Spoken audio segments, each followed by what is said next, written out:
Shaji high school अक्कलकोटचे माजी प्राचार्य KD Surve sir या सर्व मान्यवरांच्या उपस्थितीमध्ये आजच्या प्रमुख पाहुण्यांचं आगमन होत आहे। सर्व श्रोत्यांना विनंती आहे, जोरदार टाळ्यांच्या गजरामध्ये आजच्या प्रमुख अतिथींचं आपण हार्दिक हार्दिक स्वागत करूया।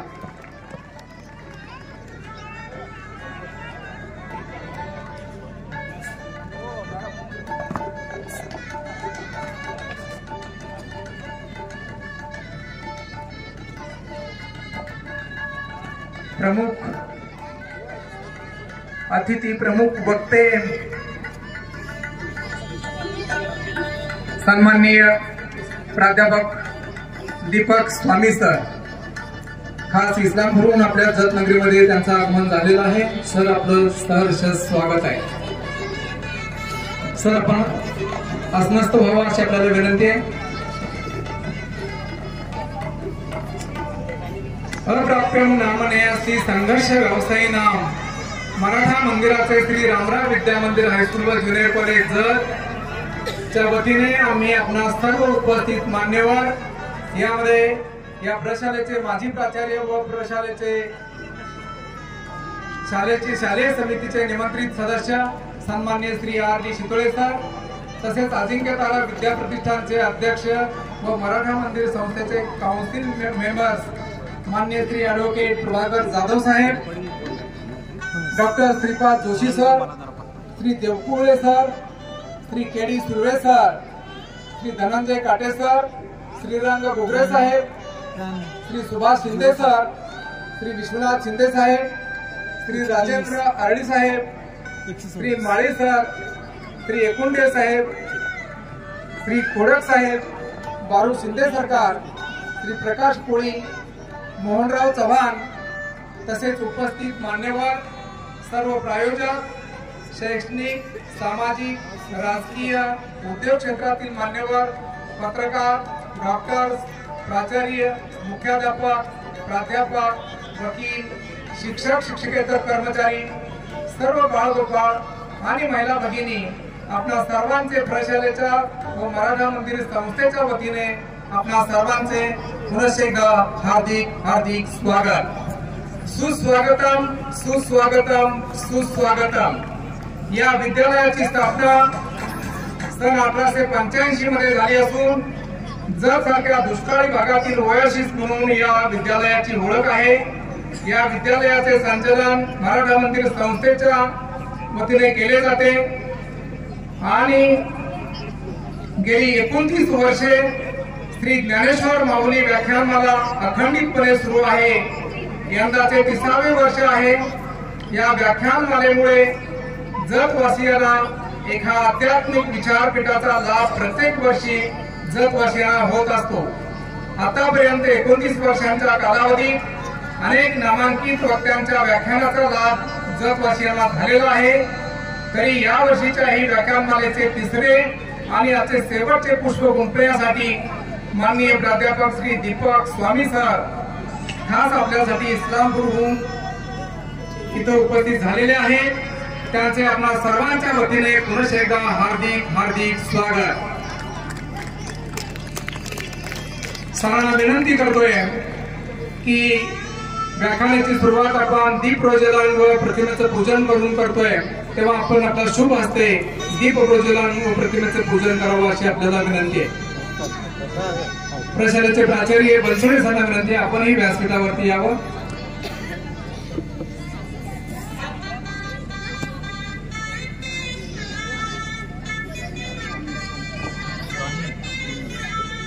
प्राध्यापक डॉक्टर दीपक स्वामी सर खास इस्लामपूरहून आपल्या जतनगरीमध्ये त्यांचं आगमन झालेलं आहे। सर आपलं सहर्ष स्वागत आहे।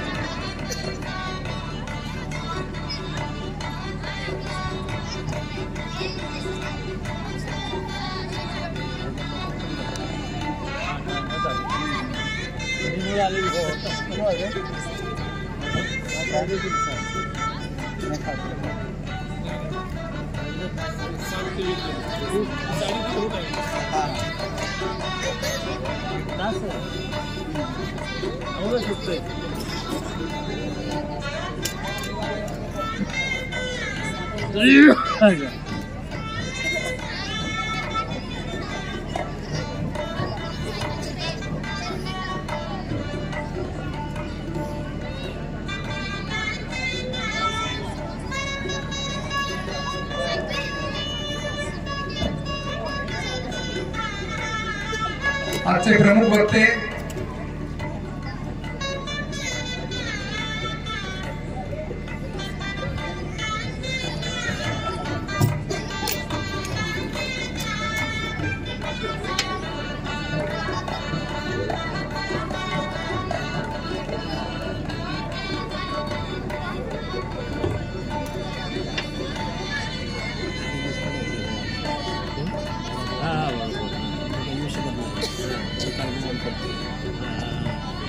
दीप प्रज्वलन व प्रतिमा पूजन प्रमुख वक्ते व प्रमुख मान्यवरांच्या उपस्थितीमध्ये व्यासपीठावरती होत आहे. तिथे बसून बघू शकतो.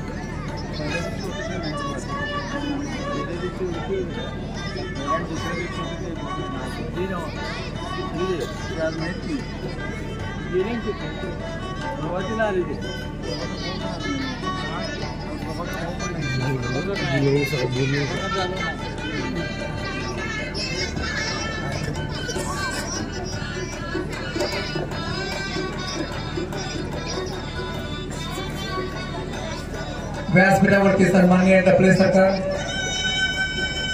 प्रशालेचे प्राचार्य बनसोडे सर, पर्यवेक्षक किती करे सर आणि प्रमुख वक्ते प्राध्यापक डॉक्टर दीपक स्वामी सर या मान्यवरांच्या शुभ हस्ते दीप प्रज्वलन व प्रतिमेचं पूजन संपन्न होत आहे.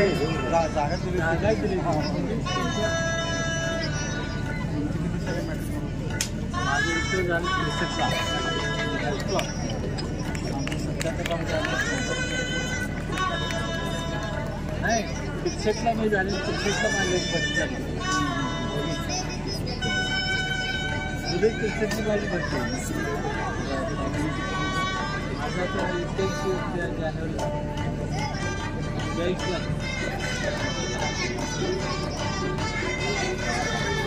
धन्यवाद सर. यानंतर आपण ही व्याख्यानाची सुरुवात एका भक्तिगीतानं करतोय आणि भक्तिगीतासाठी कुमारी आराध्या अंकुश माळी हार्मोनियम स्वतः ती वाजवते, कालवाद्य सचिन शिवशरण सर आणि तबला श्री धनाजी केंगार सर. तर भक्तिगीत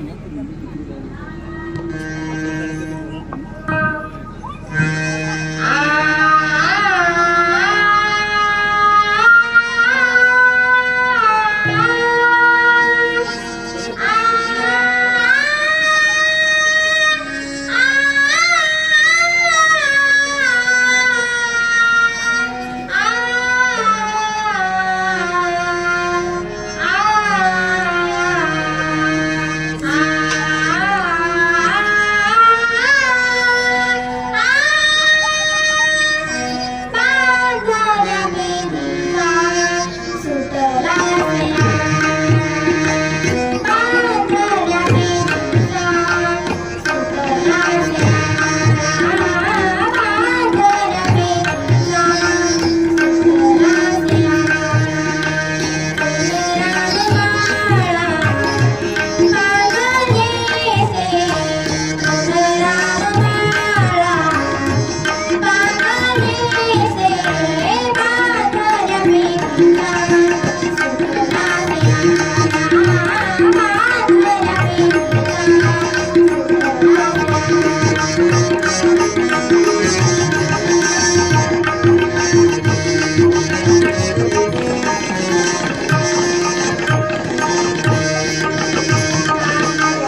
संजीवन समाधी सोहळा आहे.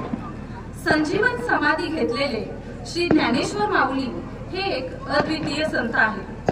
कोणताही देह पृथ्वी, जल, अग्नी, वायू आणि आकाश या पंचमहाभूतांपासून बनलेला असतो.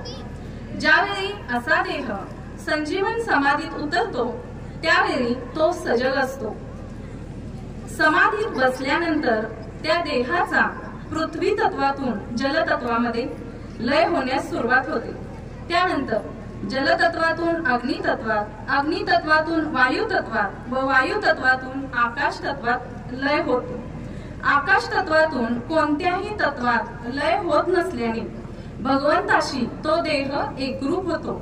त्यामुळे समाधीच्या जागी शिल्लक राहते ती फक्त त्यांची चैतन्य ऊर्जा आणि ह्याच चैतन्य ऊर्जेचा अनुभव आपल्याला आनंदीत येतो.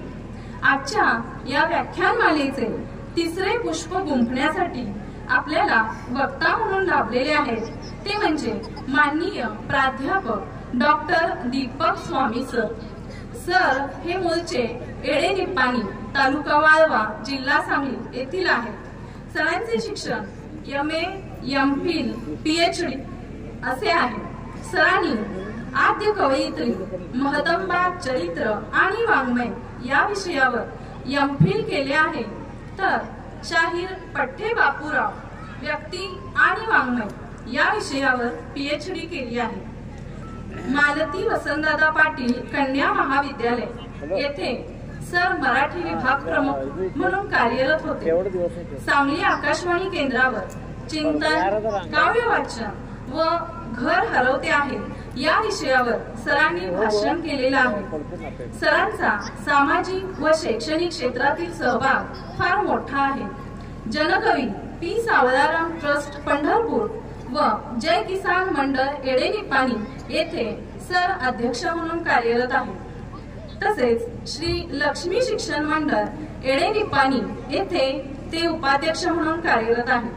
गुरुलिंग स्वामी संगीत विद्यालय, जागर कला साहित्य मंडळ, महाराष्ट्र साहित्य परिषद इस्लामपूर तसेच दक्षिण महाराष्ट्र साहित्य परिषद कोल्हापूर या ठिकाणी सर सदस्य आहेत. बालकुमार साहित्य संमेलन व अन्य संमेलनातून निमंत्रित कवी म्हणून सरांनी काव्य वाचनही केलेले आहे.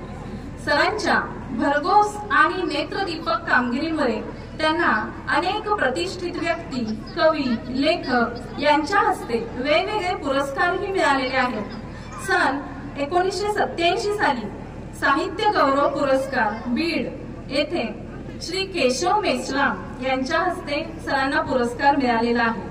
1988 साली श्री पुरस्कार पुणे येथे श्री नाग गोरे यांच्या हस्तेही सरांना पुरस्कार मिळालेला आहे. सन 2002 साली साहित्यरत्न पुरस्कार सांगली येथे श्री म द हातकणंगलेकर यांच्या हस्ते सरांना पुरस्कार प्राप्त झालेला आहे. 2003 साली शिवाजी सावंत पुरस्कार सातारा येथे शिवशाहीर बाबासाहेब पुरंदरे यांच्या हस्तेही सरांना पुरस्कार मिळालेला आहे. त्याचबरोबर 2003 साली काव्य पंडित पुरस्कार पुणे येथे मिळालेला आहे. 2005 साली साहित्य सिंधू पुरस्कार इस्लामपूर येथे राहुल सोलापूरकर यांच्या हस्ते मिळालेला आहे. कर्मवीर पुरस्कार कर्मवीर शिक्षण संस्था कामेरी येथे तत्कालीन अर्थमंत्री जयंत पाटील व बाबासाहेब पाटील सरुडकर यांच्या हस्तेही सरांना पुरस्कार प्राप्त झालेला आहे. असे एक ना अनेक 27 पुरस्कार सरांना मिळालेले आहेत. असे हे कर्तृत्ववान व्यक्तिमत्व आज आपल्याला वक्ते म्हणून लाभलेले आहेत. आपण खरंच भाग्यशाली आहोत. चला तर मग जाणून घेऊया आदरणीय प्राध्यापक डॉक्टर दीपक स्वामी सरांचे विचार आई समजून घेताना या विषयावर. धन्यवाद. धन्यवाद मॅडम. यानंतर आजच्या आपल्या प्रमुख वक्त्यांचा सत्कार आणि सन्मान आपल्या सर्वांच्या वतीने होतोय. त्यासाठी मी प्रशालेचे प्राचार्य बनसुडे सरांना विनंती करतोय की आपल्या शुभ हस्ते आजच्या आपल्या प्रमुख वक्त्यांचा सन्मान आणि सत्कार आपण करावा अशी आपल्याला विनंती.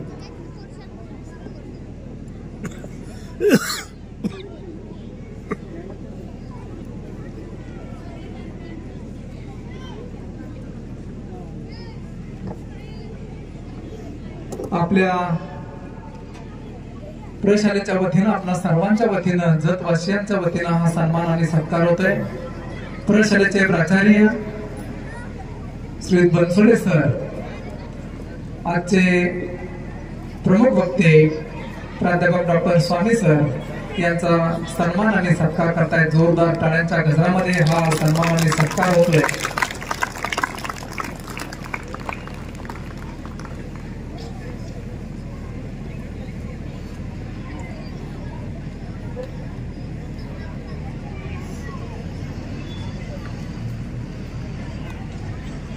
धन्यवाद सर।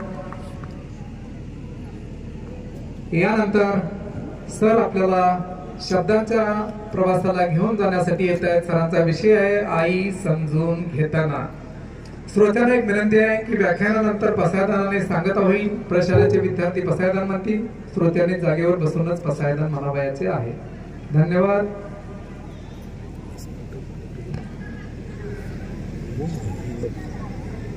नमस्कार।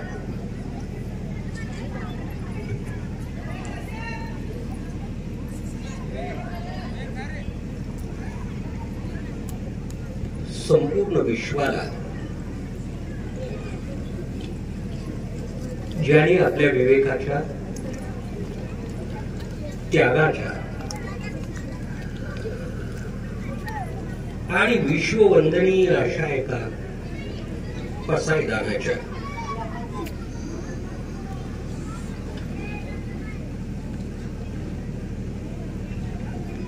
शब्दांच्या सामर्थ्यावर आणि त्यागाच्या अनुभूतीतून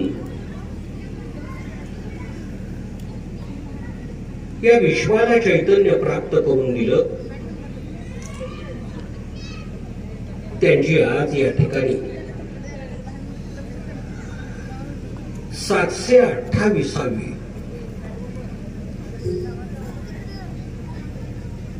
संजीवन समाधीचा हा सोहळा आपण या ठिकाणी संपन्न करतो आहोत। आणि त्या निमित्तानं मराठा मंदिर मुंबई संचलित श्री रामराव विद्या मंदिर हायस्कूल व ज्युनियर कॉलेजचं यांच्या वतीनं आयोजित करण्यात आलेल्या ज्ञानेश्वर माऊली व्याख्यानमालेला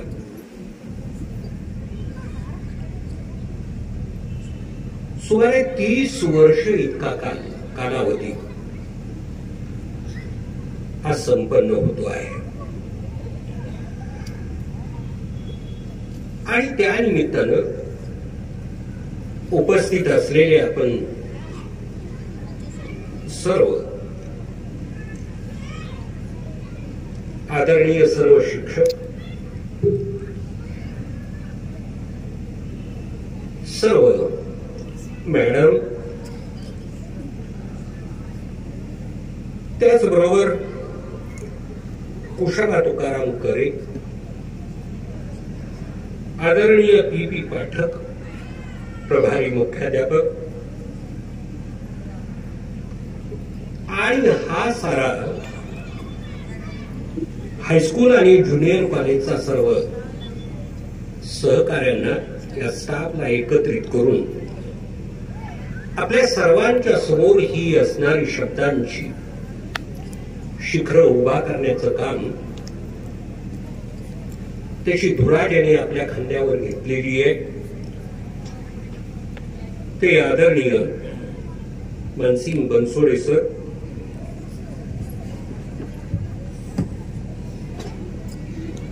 या विद्यालयाचा आणि ज्युनियर कॉलेजचा सर्व शिक्षक, शिक्षकेतर कर्मचारी, सर्व विद्यार्थी, पालक, पत्रकार, या सर्वांचं मी सुरुवातीलाच ऋण व्यक्त करतो। तुमच्या उपस्थितीबद्दल मी तुम्हा सर्वांच्या चरणावर लीन होऊन अत्यंत विनयानं नतमस्तक होतो।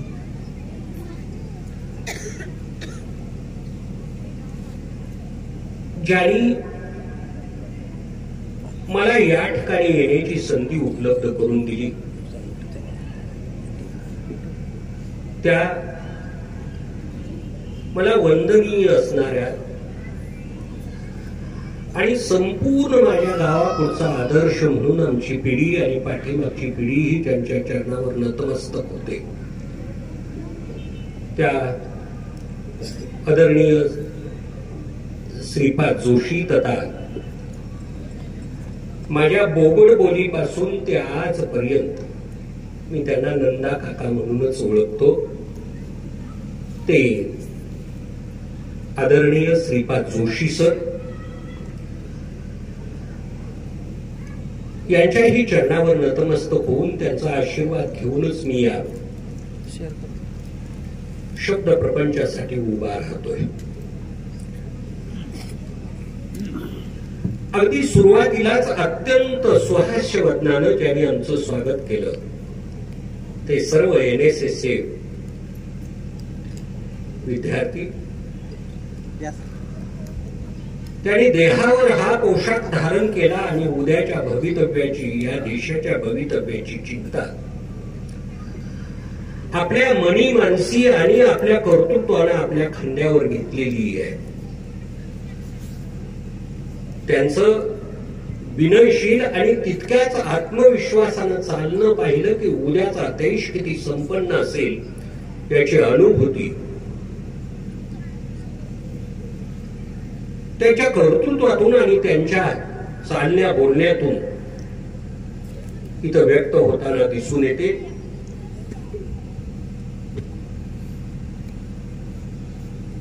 ज्या कर्तृत्व संपन्न आणि दानशूर हातांनी या ठिकाणी येऊन भरभरून दान आपणाला दिलं त्या दानशूर आणि कर्तृत्व संपन्न व्यक्तींचा सत्कार या ठिकाणी माझ्या हस्ते करण्यात आला. ते सर्व सत्कार मूर्ती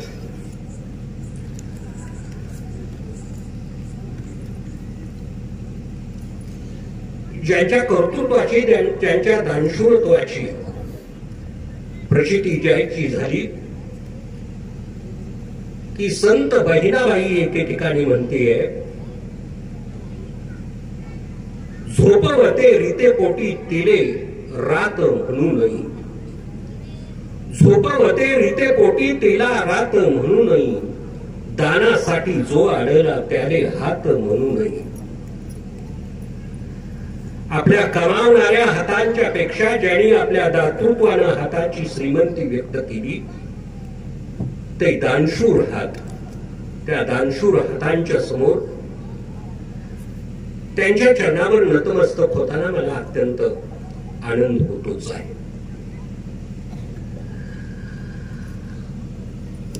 संपूर्ण विश्वानं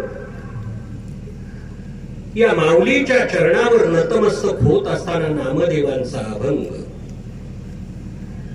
आपल्या सुरेल आवाजात आणि अंतरंगाच्या तितक्याच संपन्न अनुभूतीतून जिनं सादर केलं त्या उद्याच्या गान कोकिळेसाठी मी आपल्या सर्वांच्या वतीनं शुभेच्छा व्यक्त करतो.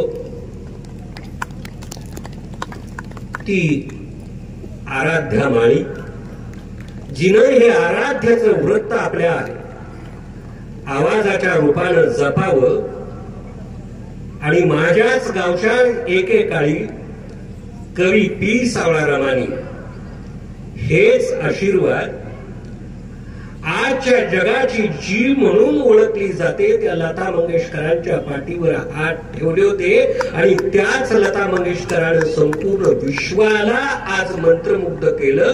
त्याची पाऊल वाट त्याचे असणाऱ्या काही पाऊल खुणा त्याचं उमलतं ते चैतन्य आज या ठिकाणी आराध्य माळीच्याही या आवाजातून व्यक्त होताना दिसून येतं. त्यांच्यासाठी म्हणून मी शुभेच्छा व्यक्त करतो. मला बोलण्यासाठी या ठिकाणी विषय दिला त्या ज्ञान माऊलीच्या 728व्या या असणाऱ्या संजीवन सोहळ्याच्या निमित्त आणि या वर्षाच्या व्याख्यानमालेचं हे अखेरचं पुष्प म्हणून माझ्या स्वाधीन तुम्ही केलं.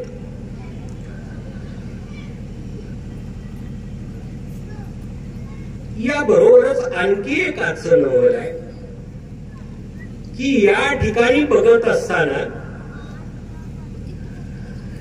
त्यांची उपस्थिती पाहिली आणि या बाजूची उपस्थिती पाहिली की खरंच या कर्तृत्वासमोर हात सोडत असताना आनंद व्हावा, अभिमानानं ऊट भरून घ्यावा.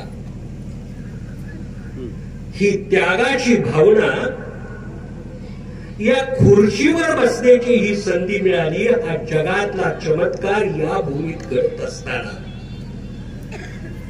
थोडस पाठीमागं वळून बघितलं की आपणाला कळून चुकेल की अशा एका क्रांती सूर्याने हे असणारं चैतन्य लोकांच्या जीवनात अज्ञानाच्या अंधकारात चडपडत असणाऱ्या लोकांच्या समोर एक क्रांतीचा सूर्य आणून आपल्या ओंजळीत आणि मस्तकात ओतला आणि त्याच्या चैतन्यानं हे असणारं विश्व उजाळून निघालं. त्या क्रांती सूर्य ज्योतिबा फुल्यांची आज पुण्यतिथी आहे. त्यांच्याही चरणावर नतमस्तक होताना मला लीनतेनं नतमस्तक होताना आनंद वाटतो. हा एक सूर्य उगवला नसता तर असं म्हटलं जातं, त्या कालावधीत म्हटलं जायचं की स्त्रीची किंमत माणसांच्या जीवनात काय आहे तर ज्या ठिकाणी चप्पल काढून ठेवलं जातं त्याच ठिकाणी बसावं आणि अन्न ग्रहण तिथंच करावं.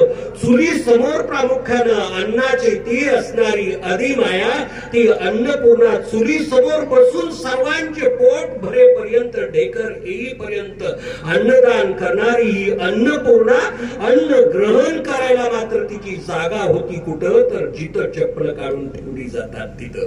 पण ती जागा सोडून या खुर्चीवर बसण्याचा आणि हे असणारी ज्ञानेश्वरांच्या नावानं व्यक्त होणारी ती व्याख्यान मला संपन्न करण्याचं हे सूत्र आणि ते असणारं ओझही आपल्या खांद्यावर घेऊन जवळजवळ ही 30 वर्ष या लोक प्रबोधनाचं कार्य करण्यासाठी म्हणून ही अंधाराची दारं ठोठावून बाहेर पडता आलं.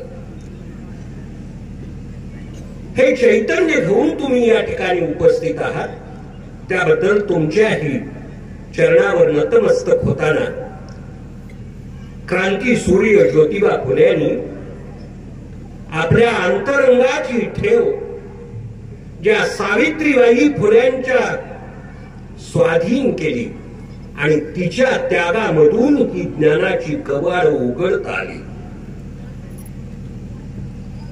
अशा एका माऊलीच्या त्यागातून अक्षरांची ओळख झाली आणि या खुर्चीवर बसण्याचा सन्मान आपल्याला प्राप्त झाला.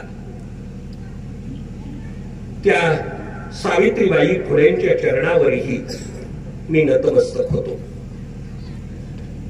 बरोबर 8:15 वाजलेत आणि मला बोलण्यासाठी 1 तासाचा अवधी आहे. हे बोलणं ऐकायला तुम्ही या ठिकाणी आला. माझी ओळख करून देताना मी इस्लामपूर येथील मालती वसंतदादा पाटील कन्या महाविद्यालयात प्राध्यापक म्हणून काम करतो असं सांगण्यात आलं आणि माझ्या ओळखीत हेही सांगण्यात आलं की मी याच सांगली जिल्ह्यातील वाळवे तालुक्यातील तीर्थक्षेत्र असणाऱ्या मल्लिकार्जुनाच्या पायथ्याशी वसलेल्या एका एडेनिपाणी जन्माला आलो. ज्या एडेनिपाणीचं नाव शिक्षण क्षेत्रात श्रीपाद जोशी सरांनी अधोरेखित केलं. क्रांतीवीर पांडू मास्तरांनी या स्वातंत्र्याची धुरा आपल्या खांद्यावर घेतली आणि या देशाला स्वातंत्र्य प्राप्त करून दिलं. त्या क्रांतीवीर पांडू मास्तरांचं ते एडेनिपाणी गाव. पण यापेक्षाही कधी काळी पाठीमागच्या 4-5 वर्षापूर्वी किंवा आजही आकाशवाणीचं बटन आपण चालू केलं की त्याच्यावर कधीतरी गीत लागलं, गंगा यमुना डोळ्यात उभ्या का जा मुलीचा दिल्या घरी तू सुखी राहा, ही गाणी ज्या कालावधीत लागायची आणि आजच्या नसलेल्या या विवाह सोहळ्याची असणारी त्या कालावधीतील विवाह सोहळ्याची प्रचिती या गाण्याशिवाय पूर्ण व्हायची नाही. त्या कवी पी सावळरामांचं गाव तेही येडेनिपाळीच. त्या येडेनिपाळीचा मी शहाण्यांच्या समोर काय बोलायचं, पण सुरुवातीचाच शब्द व्यक्त करत असताना जत या गावाची ओळख करून दिली की असं म्हटले सर की ज्याला या सांगली जिल्ह्यातील ओएसिस म्हणून ओळखलं जातं. वाळवंटात ही असणारी हिरवळ आणि वाळवंटात हे असणार चैतन्य ज्यांच्या कर्तृत्वातून हिरवळीच्या रूपात आले, त्या त्यागमूर्ती, ज्ञानमूर्ती आणि साहित्य क्षेत्रात नाव ज्यांनी अधोरेखित केलंय त्या श्रीपाद जोशी सरांच्या त्या चरणावर मी पुनश्च एक वेळ विनम्र नमस्कार करतो आणि प्रत्यक्षपणे बोलायला सुरुवात करतो. असं म्हटलं की जगाची नियती आणि जगाची उत्पत्ती जिच्या त्यागातून आणि जिच्या असणाऱ्या औदार्यातून होते, ती आदिमाया शक्तीचं रूप. त्या आदिमाया शक्तीलाही कधी प्रश्न पडावा आणि प्रश्नाची उत्तरं शोधत असताना तिच्याच कानात कुणीतरी येऊन सांगावं की जगाच्या उत्पत्तीचा प्रामुख्यानं केंद्रबिंदू काय, तर या जगाच्या उत्पत्तीचा केंद्रबिंदू ज्या ठिकाणाहून सुरू होतो ते ठिकाण प्रत्यक्षपणे आईच्या त्यागातून निर्माण होत. आणि मी बोलायला विषय दिला आई समजून घेताना. आज संजीवन सोहळ्यावर बोलायची ती असणारी वेळ होती, पण आई समजून घेताना हा विषय या विद्यालयात या ज्ञानसागराच्या या असणाऱ्या एका खडकावर उभा राहून ज्यांनी ही ज्ञानाची कवाडं उघडली त्या रामराव विद्या मंदिर हायस्कूल आणि ज्युनियर कॉलेज मध्ये हा उत्सव संपन्न होतो आहे. आणि त्याच ज्ञानाच्या शिखरावर उभा राहून असं म्हणायची वेळ यावी की असं कधी म्हटलं गेलं असतं की आईची ओळख करून द्यायची झाली तर काय करता येईल, तर असंही म्हटलं गेलंय. त्यावेळी जी संजीवन समाधी घेतली गेली त्याच्या अगोदर या संजीवन समाधीचं असणारं प्रबोधन करत असताना एवढीशी असणारी एवढंस बाळ, एवढीशी पोर, एवढीशी शक्ती झोपेतून जागा झालेल्या हात काढल्यानंतर ज्याला चैतन्याची जाग आली आणि आईनं हात त्या असणाऱ्या छातीवरचा बाजूला केला आणि छातीवरचा हात बाजूला केल्यानंतर जो जागा होऊन मांडी करून बसला, त्या मांडीवर आपल्या असणाऱ्या छातीस धरलेलं एवढंच बाळ ज्या आईनं स्वाधीन केलं आणि हुंदके आवडत नसताना त्या बाळाला असं सांगितलं, बाळा नको शब्दानं बोलूस, एक शब्द म्हणून ऐक बाळा की हे असताना बाळ एवढं तुझ्या मांडीवर घे आणि जमता जमेल तिथपर्यंत या बाळाचा नीट सांभाळ कर, तिला खाली ठेवू नकोस, कारण ती खाली ठेवली तर संपूर्ण विश्वाला आग लागेल. हे आग लागण्यासाठी आग लागली तर त्या असणाऱ्या बाळा ती विझवण्याचं सामर्थ्य फक्त तुझ्या डोळ्यातील अश्रूंच्या मध्ये आहे. आणि म्हणून ते अश्रू जर समजून घ्यायचे असतील तर या बाळाला खाली ठेवू नकोस. आणि म्हणून उचललेलं बाळ त्याच्या मांडीवर ठेवलं. आणि आपल्या बाळांना माणूस म्हणून जगण्याचा अर्थ प्राप्त झाला पाहिजे या एका त्यागासाठी म्हणून विठ्ठल पंत आणि ही असणारी माऊली याच असणाऱ्या बाळाला स्वाधीन करून या असणाऱ्या आपल्याच बाळांना माणूस म्हणून या विश्वाने जगण्याचा अधिकार दिला पाहिजे एवढ्यासाठी म्हणून इंद्रायणीच्या काठावर उभे राहिले आणि त्याच्यात स्वतःची आहुती दिली. त्याच असणाऱ्या मुलीचं लहानपण मोठेपण होत असताना 3-3.5 वर्षाची ती असणारी मुलगी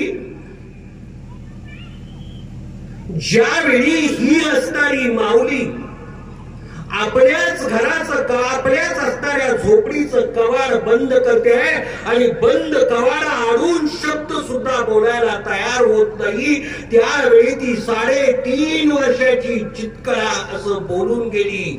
कोणी कोणा शिकवावे सत्य शोधून या घावे तुम्ही तळोनी विश्वतारा ताटी उघडा ज्ञानेश्वरा. 3.5 वर्षाची पोर ती चितकळा त्यावेळी बोलून गेली होती आणि तिच्या ताटीच्या अभंगाने संपूर्ण विश्वाला शांती प्राप्त करून दिली. त्याच माऊलीच्या त्याच असणाऱ्या तेवढ्याच्या 3.5 वर्षाची पोर जेव्हा हे शब्द सांगते आहे तेव्हा आपोआप कवाड उघडली गेली आणि बाहेरच्या बाजूला एवढा हात सोडून उभा असलेल्या त्या 3.5 वर्षाच्या पोरीला पाहून नतमस्तक होऊन हेच संजीवन समाधी घेणारे दादा असं म्हणताना म्हणाले, मुंगी उडाली आकाशी तिने गिळले सूर्याशी. ज्या क्रांती सूर्याचा उल्लेख केला गेला या एका मुंगीनं हे संपूर्ण असणारं विश्व चैतन्यमयी करणाऱ्या सूर्यालाच गिळंकृत करण्याचं ते असणारं कर्तृत्व तेवढं असणारं औदार्य तेवढी असणारी शक्ती धारण केली आणि संपूर्ण विश्वाच्या समोर एक चैतन्याचं ब्रह्मांड उभं केलं.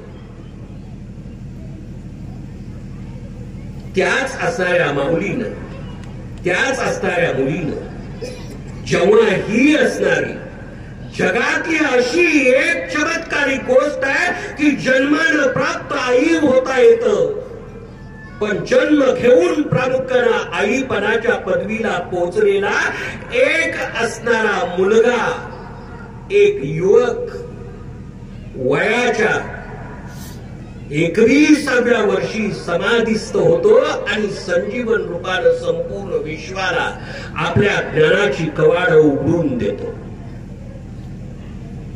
या कवाडाची ही असणारी सोन किरण आज आपल्याही देहावर आपल्याही मनावर आपल्याही ज्ञानावर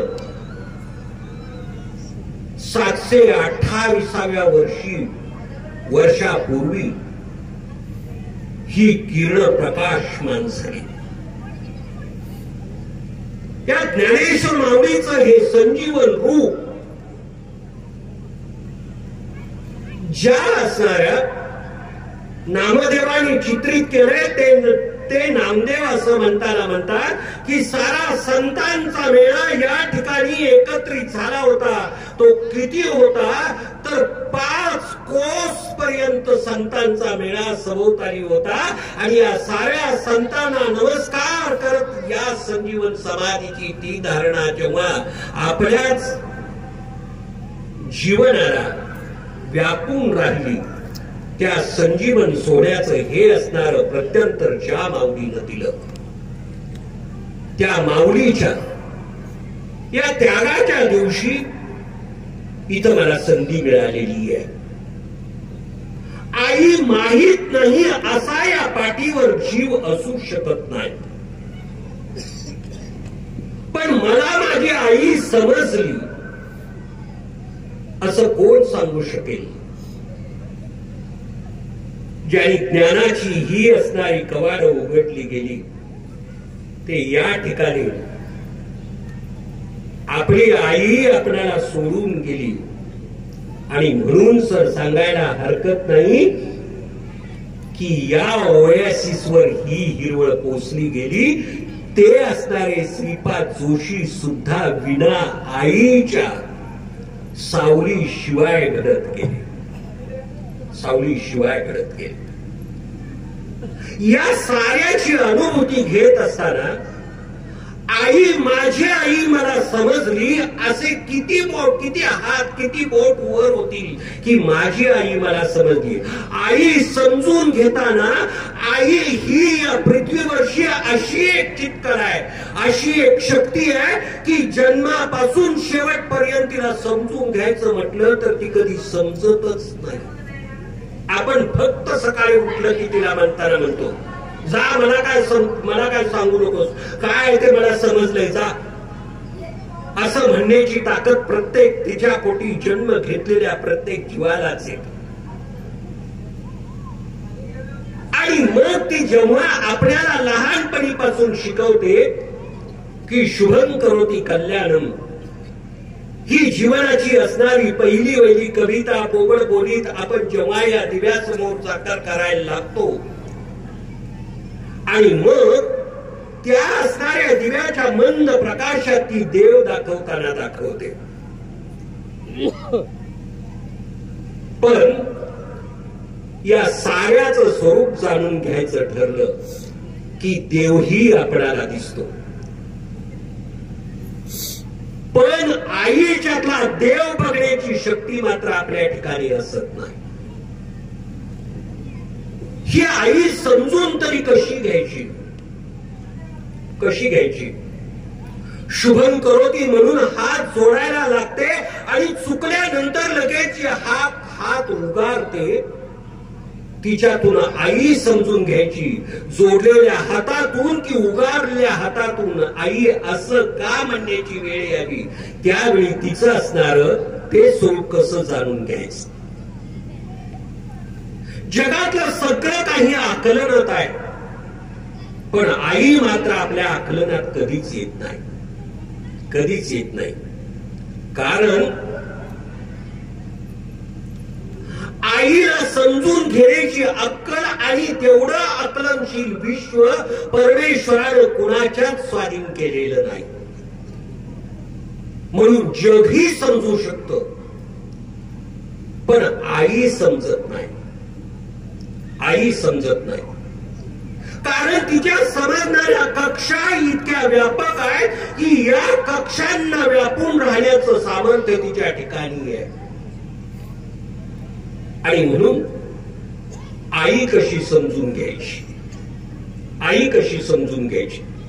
तिच्या त्यागातून समजून घ्यायची, तिच्या संस्कारातून समजून घ्यायची, तिच्या दातृत्वातून समजून घ्यायची, तिच्या दुधाच्या धारेतून समजून घ्यायची, का तिनं आकलन केलेल्या या विश्वाच्या प्रत्येक संस्काराच्या शब्दातून समजून घ्यायची?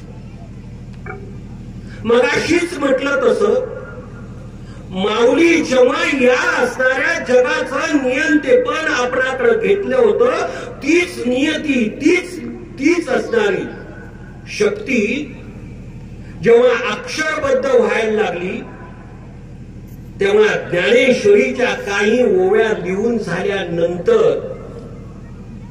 एक ओवी या माऊलीनं लिहिता लिहिता त्यांच्या पायावर ठेवली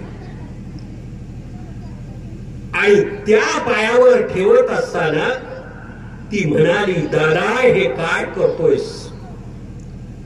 तेव्हा एक ओवी पुढे लिहिली आणि म्हणताना माऊली असं म्हणाली, गीता निष्कपट माय चुकोनी हिंडे ताले जे वाय, ते माय पोटा भेटी होय तै धर्म तुमचा. आज या मानव जातीचा धर्म समजून घ्यायला लागलं की त्या कालावधीत वयाच्या 16व्या वर्षी या गीतेचं तत्व समजून घेत असताना हे पोर असं म्हटलेलं होतं, गीता निष्कपट माय सुकोनी हिने तारे जे वाय ते माय पुता भेटी होय तै धर्मू तुमचा. हा धर्म घेऊन, त्या धर्माची शिकवण घेऊन, त्या धर्माचं अधिष्ठान घेऊन तोच धर्म आपल्या कर्तृत्वाच्या, आपल्या वाणीच्या अनुषंगानं जी माऊली साऱ्या विश्वाला समजून सांगते.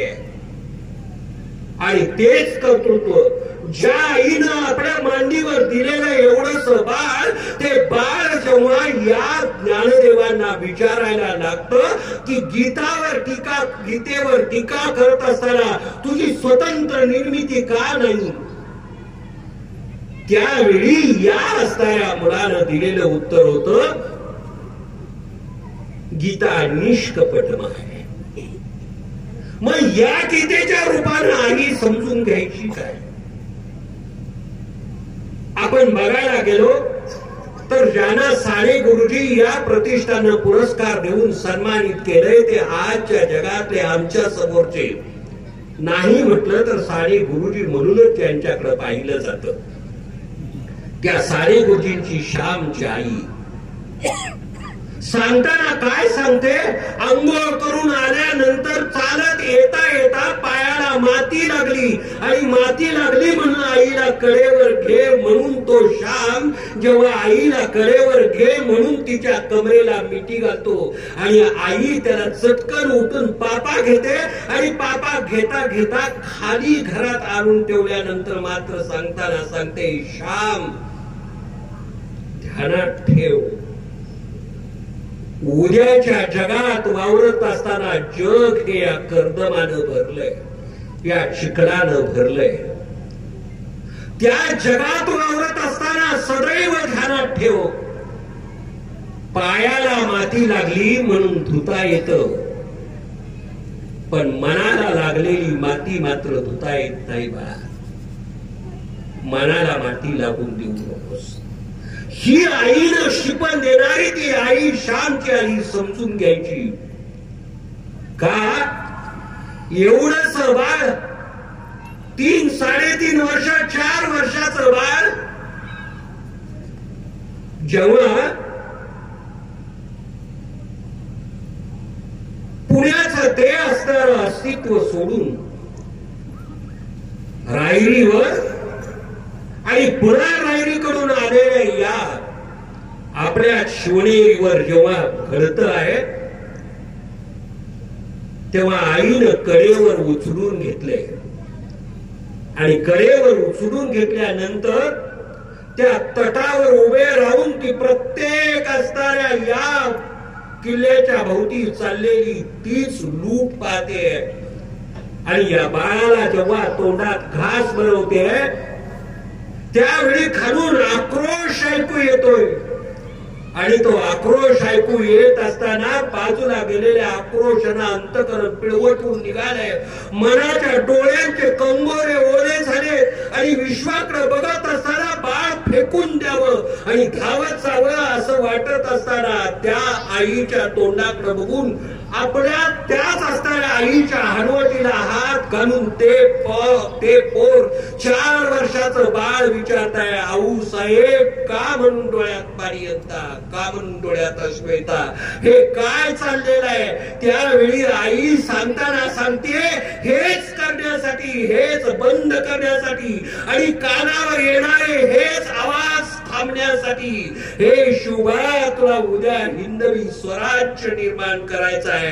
ही सांगणारी आई समजून घ्यायची, तिच्या एका त्यागातून, तिच्या एका संस्कारातून या हिंदवी स्वराज्याचा एक असणारा सूर्य जिच्या पोटी जन्माला येतो. त्या आईचे संस्कार जन्मात प्रामुख्याने आपण समजून घ्यायचे आहेत. ती आई समजून घ्यायची का आज या जगाच्या पाठीवर, आज जिथं ज्या जगात आपण जगतोय त्या जगात आजची आई आपण समजून घ्यायची. या साऱ्यांचं जीवन बघत असताना आज आई आणि बदललेलं विश्व या चिमुरड्यांना समजावून सांगायला लागलं. 303 वर्षाच्या 700 वर्षाच्या पूर्वी असं सांगायला लागलं की त्याचा विश्वासच उरणार नाही. कुणीतरी कानात येऊन म्हणताना म्हणेल, आई आज जे व्याख्यान ऐकायला गेलेली होतीस त्या गावचा वक्ता कुठल्या गावचा होता गाई? आणि तुम्ही मग सांगताना सांगाल की त्या एडेनिपाणीचा होता. माझ्या गावाला असं कोणी नाव घेऊन लांब लचक असं बोलत नाही. या गावचं नाव कसं जत, माझ्या नावचं गाव एडे निपाणी असं म्हणताना कसं तरी भरून आल्यासारखं वाटतं. पण ते भरून येणं नसावं म्हणून सारे लोक माझ्या गावाला मात्र एडे निपाणी असं न म्हणता, तुम्ही सांगलीच्या स्टँडवर गेलात आणि तिथं म्हणताना जर म्हटलात एसटीत बसत असताना कुठं जायचं आहे, मधून जाणाऱ्या सांगली इस्लामपूर गाडीत बसला आणि त्या कंडक्टरला जर म्हणताना म्हटला मला एडेनिपाणी एक द्या, तर तो नकशिकांत आपणाला जाहळतो पाहतो आणि तो विचारताना विचारतो कुठल्या गावाला म्हटला. आपण मग म्हणताना परत म्हणताना म्हणतो ऐकू गेलं नसेल असं एडेनिपाणी. पुन्हा तो पाहताना पाहतो आणि मग तो म्हणताना मग आपण म्हणताना म्हणतो कुठल्या गावचं म्हटला. त्याला सांगायला गेलं देव बावचीच्या पुढच्या बाजूला एडा आहे, त्या एड्या असं म्हटलं की तो म्हणताना म्हणतो मगाशी जर हे शहाणपण सुचलं असतं, असं शहाण्यासारखं बोलला असता तर मला एड्यासारखं तुम्हाला पुन्हा पुन्हा का विचारावं लागलं असतं. त्या एडेनिपाणीला एडेनिपाणी असं म्हणत नाही तर एड म्हणतात. त्या एड्याचा पाहुणा आला होता असं म्हटलं म्हणजे की असलं कसलं शहाणपण तो सांगेल. पण आज त्याची गरज होऊन बसलीये. कारण आपल्या आईलाच विषय घेत असतानाच, आई समजून घेत असतानाच्या ऐवजी जर समजा हा विषय असता की मम्मी समजून घेताना असा जर कदाचित विषय असता तर कसा समजून घ्यायचा. आईला मम्मी म्हणतात हे प्रामुख्यानं या विश्वाला आणखी काही वर्षानं पटणारच नाही. आणि म्हणून ज्या साने गुरुजींचं प्रामुख्यानं विश्व आपण बघितलं, ज्या छत्रपती शिवाजी महाराजांचं विश्व आपण पाहिलं, ज्यांची जडणघडण पाहिली, त्यांचे संस्कार बघितले की आजचे संस्कार बघत असताना तुम्ही सकाळच्या वेळी फिरायला गेला तर आजची असणारी मम्मी आणि त्यावेळची काही वर्षापूर्वीची आई याच्यात असणारे धर्म तेच आहेत. जी माऊली म्हणताना म्हटली तो धर्म तोच आहे. पण त्या धर्मासमोर नतमस्तक व्हावं याची प्रचिती मात्र कुठे आहे.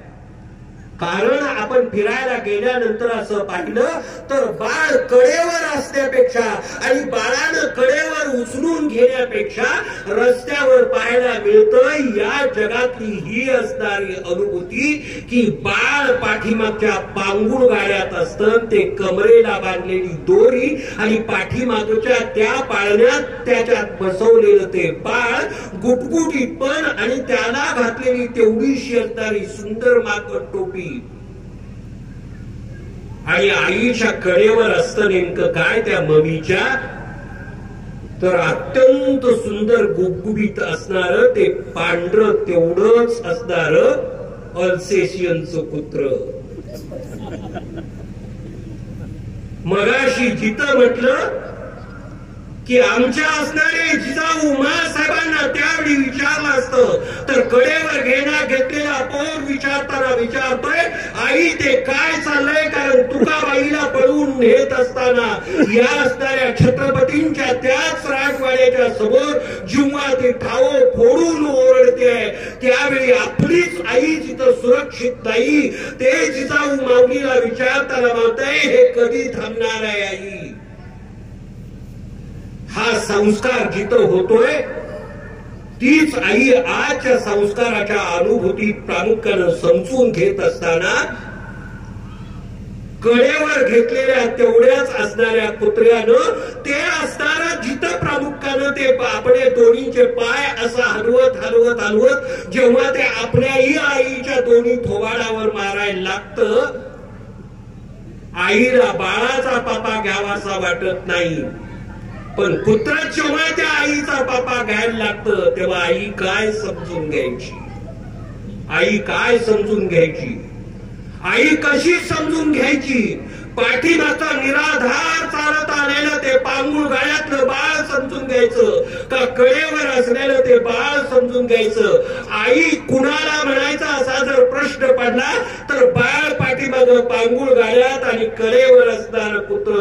आज बाळाची किंमत तरी काय आहे या मिरजेसारख्या शहरातून जाऊन 5-6 वर्षापूर्वी आणि आज ही पाहिलं गेलं तर हाताच्या बोटांवर न मोडता येईल अशी मुलं जिथं या असणाऱ्या पाश्चात्य राष्ट्रांच्या मधून विक्री जातात.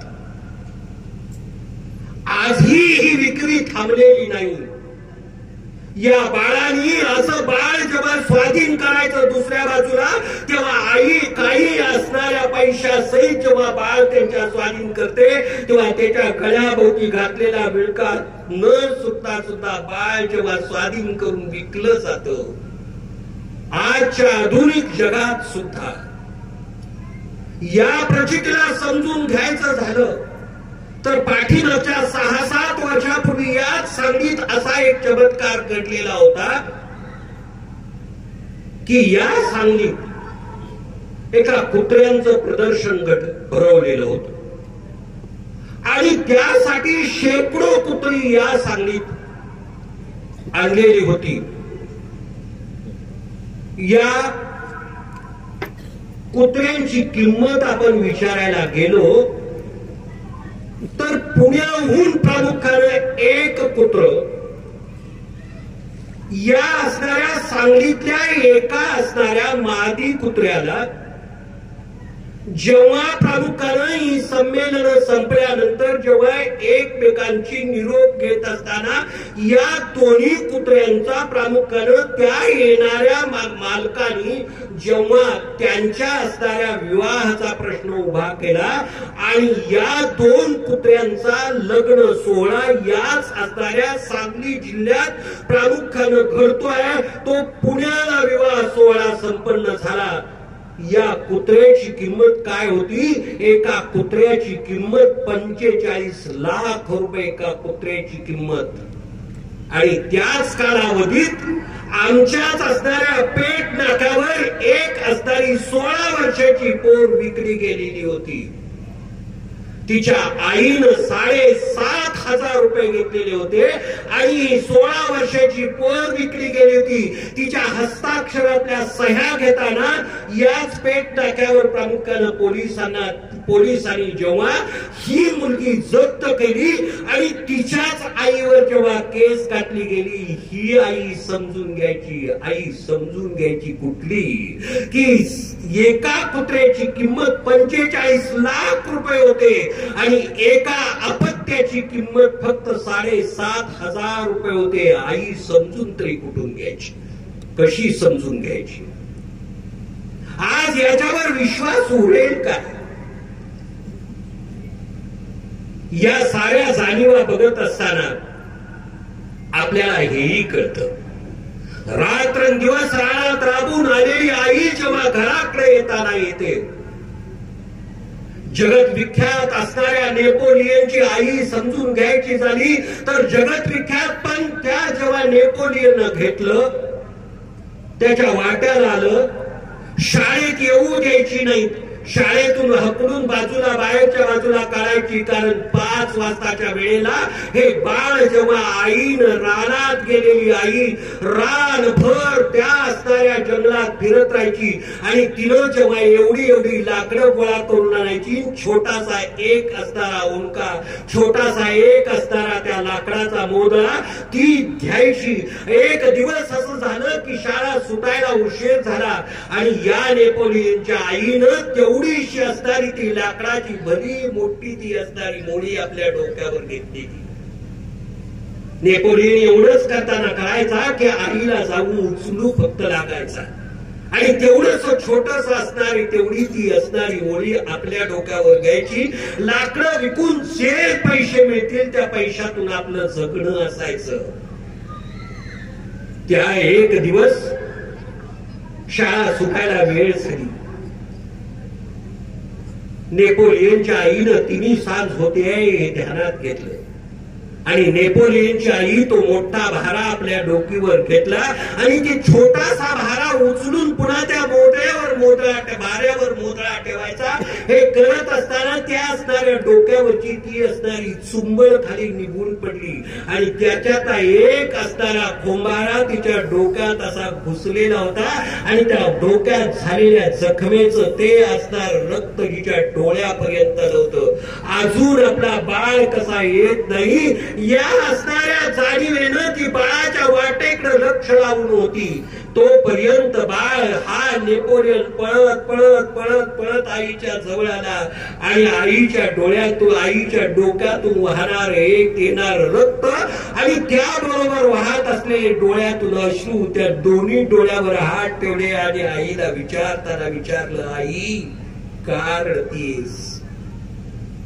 त्यावेळी आईनं दिलेलं उत्तर होतं, बाळा हे रक्त थांबवायचं असेल तर तुला शिकावंच लागेल.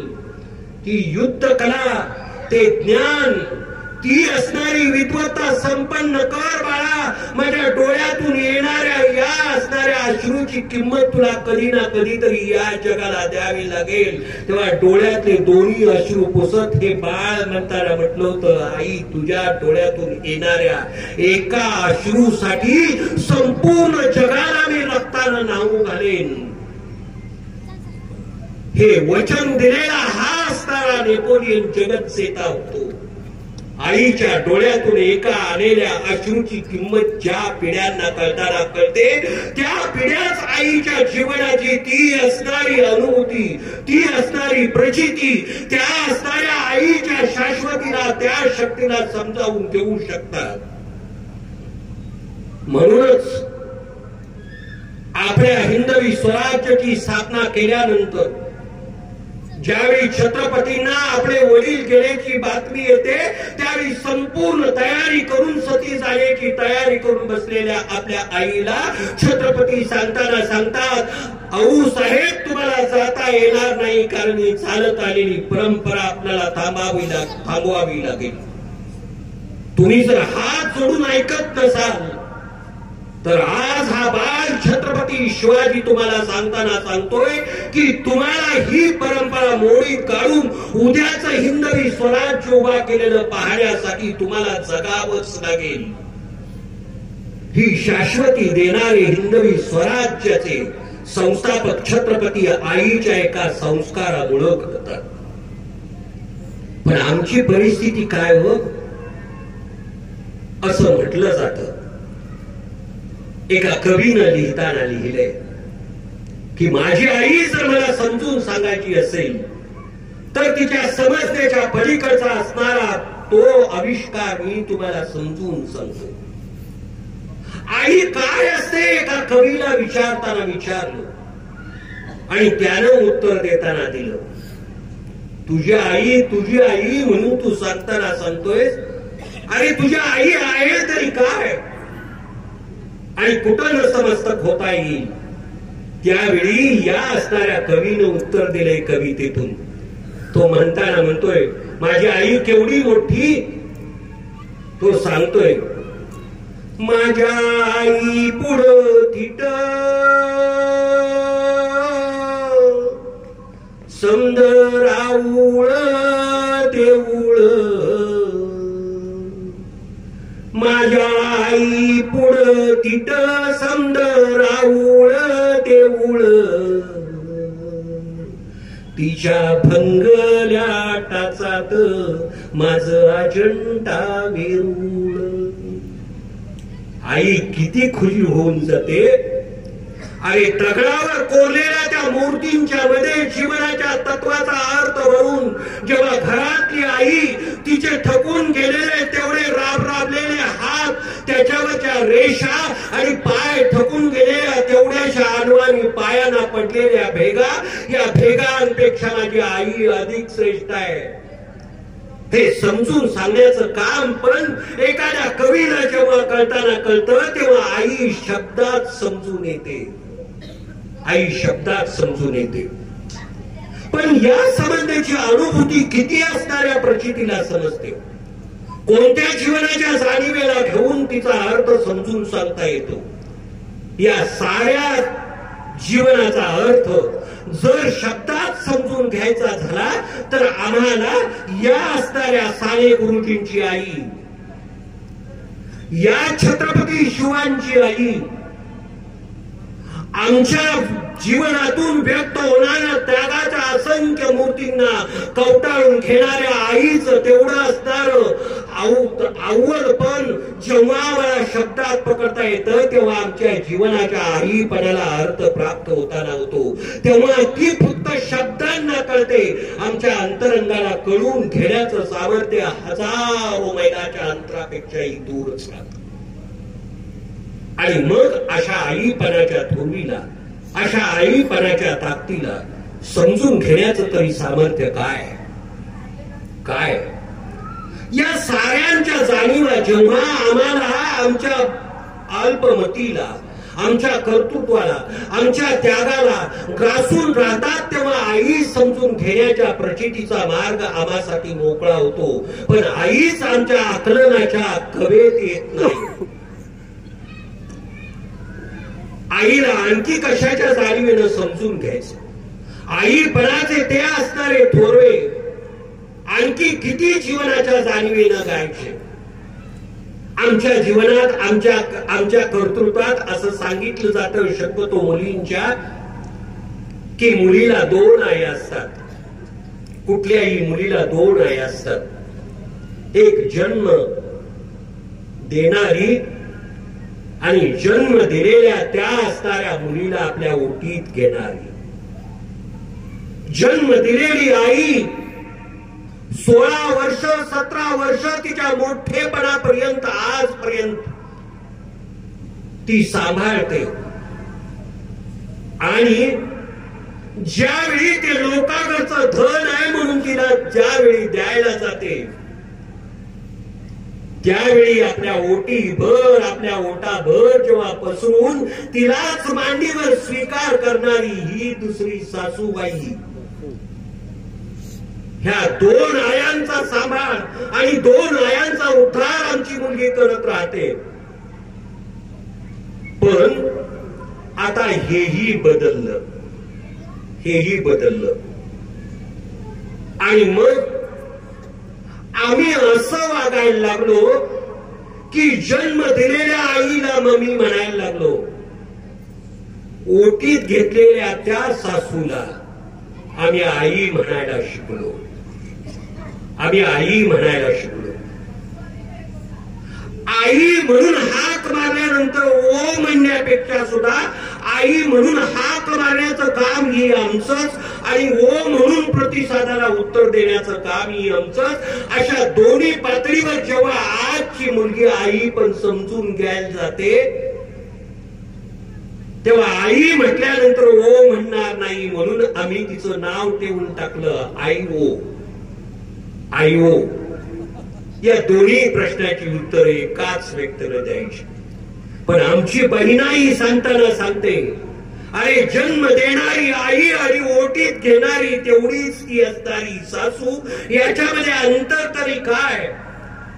आजच्या मुलीला विचारलं की या आईला मम्मी म्हणतेस आणि तिला आई म्हणतेस, या शब्दामध्ये अंतर काय आहे. आमची असणारी शाळेच्या पाऊल वाटेला सुद्धा न गेलेली एक बहिणाबाई असं सांगताना सांगते आई म्हणता म्हणता मिळे जिवेला निवारा, आई म्हणता म्हणता मिळे जिवेला निवारा, सासू म्हणता म्हणता जातो तोंडातून वारा.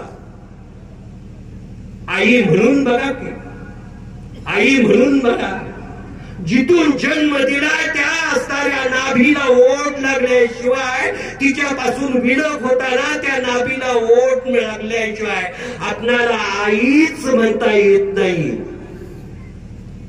जीभ धरून आणि आपली असणारी नाभी धरून आई म्हणून बघा, आई म्हणताच येत नाही. आई म्हणण्यासाठी आणि आई होण्यासाठी या असणाऱ्या नाभीपासून नाळ तुटली, त्यापासून आपल्या असणाऱ्या ओठातून बाहेर पडणाऱ्या शब्दापर्यंत अंतर जिथं संपतं त्या अंतरात सामावलेली असते आई.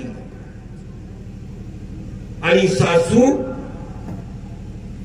म्हणायला गेलं की आत एक श्वासाचा अंश सुद्धा राहत नाही. म्हणून बघायचं आई आणि पुन्हा म्हणायचं सासू. आत आभाळावर चांदणं ओढून घेताना, संपूर्ण विश्व सांभाळून घेताना आई हा शब्द आयापासून इथपर्यंत सारं विश्व अंतकरणात घ्यावं, इथं त्यावेळी अर्थ समजतो आईपणाचा. आणि सासू आतली हवा सुद्धा सगळी संपून जाते आणि मग पोटावर येतं सासू. या असणाऱ्या नाभीपासून ते ओठापर्यंत, कंठापर्यंत आई सामावते आणि ओठाच्या बाहेर सासू सामावते. कशी आई समजावून घ्यायची, कशी आई समजावून घ्यायची. आई पण समजावून घ्यायचं असलं की आणखी एक अनुभूती येते. का कुणास ठाऊक या सांगली जिल्ह्याला आणि या वाळवे तालुक्यात एक नव्हे तर दोन येडी आहेत. दोन येडी आहेत. एक येडं वसलंय या मल्लिकार्जुनाच्या पायथ्याला आणि दुसरं येडं वसलंय मच्छिंद्रनाथ डोंगराच्या पायथ्याला. एका येड्यात जन्माला क्रांतीवीर पांडू मास्तर आणि दुसऱ्या येड्यात जन्माला क्रांती सिंह नाना पाटील. क्रांती सिंह नाना पाटील. एक वेळ असंच झालेलं होतं. या नाना पाटलांची या ताकारीला खूप मोठी सभा होती आणि या सभेच्या वेळेला सभा संपत आलेली होती आणि संपत आलेल्या सभेच्या बातमी जेव्हा या असणाऱ्या त्यावेळी इंग्रज पोलिसांच्या कानावर गेली आणि संपूर्ण या ताकारीच्या भोवतीनं पोलिसांचा वेढा पडला. त्यावेळी हीच बातमी, पोलिसांचा वेढा पडल्याची बातमी क्रांती सिंहांच्या कानावर गेली. व्याख्यानासाठी उभा राहिलेला हा वाघ बोलायला लागला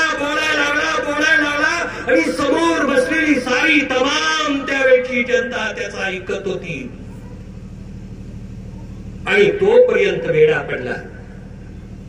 वेळा पडल्याची बातमी आली. बातमी आल्याबरोबर माणसं सैर भैर होऊन पळायला लागली. यानंही त्यावेळी त्याच असणाऱ्या व्यासपीठावरून काळी उडी टाकली आणि तसाच एक सूर पळत सुटला. देवराष्ट्राच्या माळावर गेलेला हा पोर संपूर्ण त्या असणाऱ्या माळ राणावर एक सुद्धा घर नाही की काही नाही. शिट्ट्या वाजवत पाठीमागून हे असणारे लागलेले पोलीस आणि समोर पळत असलेला नाना पाटील, त्याच्या पाठीमाग असलेली काही त्याचे असणारे संबंधी.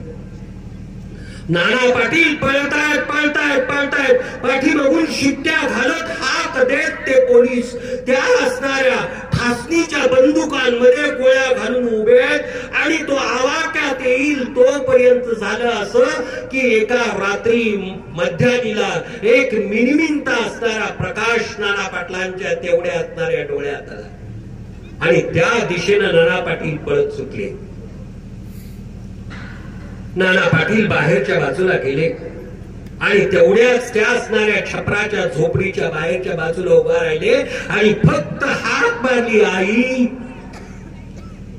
त्याबरोबर ते असणार दार कवाड उघडलं गेलं आणि उघडायच्या अगोदर आतून आवाज आला, कोण आहे? त्यावेळी हा बाहेरून शब्द केला, तुफान आहे, तुफान आहे. हे शब्द ऐकले आणि गराळ्याच्या भोवतीनं शिट्ट्या घालत धावणारे पोलीस, त्यांच्या असणाऱ्या फुटांचे आवाज, त्या भेदत जाणाऱ्या रात्री ते आवाज कानाला बेसूर वाटत होते आणि याच्यात एकच सूर फक्त त्या आईच्या कानावर गेला, आई दार उघड, दार उघड. त्याबरोबर ताडकन दार उघडलं. नाना पाटील आतल्या बाजूला गेला आणि समोर हात जोडून उभा राहिला, आई वाचव, पाठीमागून पोलीस येत आहेत. आणि एवढंच ऐकून तू दार तरी कसं उघडलंस? तुला कुठं लपवायचं? त्यावेळी या नाना पाटलाला तिनं बोटाला धरलं आणि नांदून आलेली 5 ते 6 दिवसाची पोर ज्या याच्यावर आलेली होती, त्या बाजल्यावर होती. त्या बाजल्यावर नाना पाटलाला तिनं बोटाला धरून झोपवलं. तोपर्यंत त्या दाराच्या दिशेनं आणि त्या झोपडीच्या दिशेनं पाठीमागून पोलिसांचा तेवढा असणारा तो पाठीमागचा थवा आला. काठी धरून तिनं त्या असणाऱ्या आईला विचारलं, नाना कुठं आहे? त्यावेळी तिनं त्या पोलिसांना उत्तर देताना दिलं, कोण नाना, कोण नाना. त्यावेळी पोलीस तिला म्हणताय, डोळे फुटले काय नाना कोण म्हणून विचारतेस? कान किवंडे झालेत काय? कुठं आहे नाना ते सांग. त्यावेळी ती आई सांगताना सांगते की अरे तुम्हाला डोळस असणाऱ्या, आमच्यावर 150 वर्ष राज्य करणाऱ्या याच असणाऱ्या तुम्हा पोलिसांच्या सुरेख डोळ्यांना जे दिसत नाही, तो नाना कसा दिसेल आमच्या डोळ्यांना? तो नाना कसे दिसेल आमच्या डोळ्यांना? कारण ते तर तुफान आहे.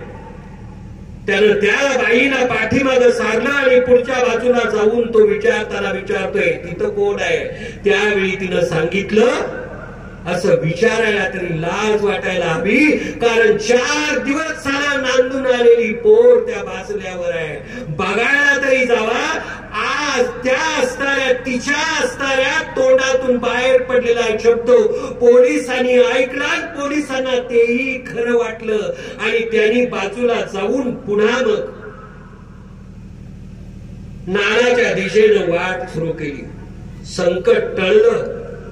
नाना पाटलाच्या डोळ्यातून अश्रूच्या धारा लागल्या होत्या, कारण 5-6 दिवस नांदून आलेल्या पोरीच्या तेवढ्या असणाऱ्या बाजल्यावर टाकलेल्या तेवढ्याशा घोंगडीच्या आड झोपलेलं, तिच्या पुढे झोपलेला नाना पाटील, ती असणारी 16-17 वर्षाची पोर आणि हा असलेला 30-35 वर्षाचा नाना.